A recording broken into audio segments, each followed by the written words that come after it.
Welcome to The Explainer. Today, we are diving into a sport that's got the non-stop action of soccer, the amazing aerial passes of football, but here's the twist. It's all played without a single referee. We're talking about Ultimate Frisbee. So, right off the bat, let's ask the question that really gets to the core of what makes Ultimate so unique. You've got this super fast-paced game, incredible athletes out there, but who makes the calls when a foul happens? Well, the answer might actually surprise you.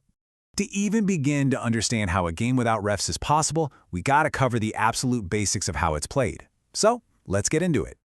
Okay, so the main goal, it's pretty straightforward. You're on a big rectangular field, and just like in American football, there's an end zone at each side. Your job is to pass the disc down the field to a teammate, and if they catch it in the other team's end zone, that's a point. Simple as that. You've got 7 players per team on the field at any one time. And believe me, the game is always moving. Players are constantly sprinting, cutting, and diving to get open for a pass.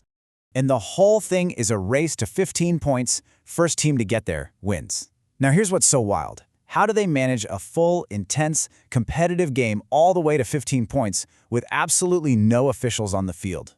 Well, the entire system, the whole sport, it works because of one single core principle. And it's not just a rule, it's really a philosophy that guides every single moment of the game. It's called Spirit of the Game. And as you can see from the official rules here, it literally places the responsibility for fair play on every single player. The sport is built on this fundamental trust that people won't just follow the rules, they'll also be honest and fair when they have to sort out problems themselves. So let's break that down a bit. In most sports, it's a top-down system, right? A ref makes a call, and that's the final word. But in Ultimate, it's totally different. It's more like a peer-to-peer system. When a foul happens, there's no whistle. There's just a conversation between the two players involved to figure out what happened and what's fair. So, what does this actually look like during a game? Let's walk through a single point to see how the game flows from start to finish.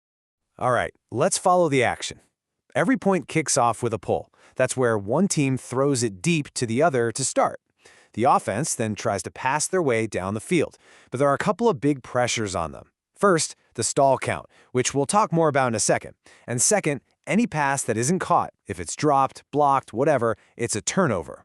The defense gets the disc right there on the spot. And it all leads up to, hopefully, a catch in the end zone for a score. Now here's a rule that makes the game so interesting. You can't run with the disc. This is huge because it forces teamwork.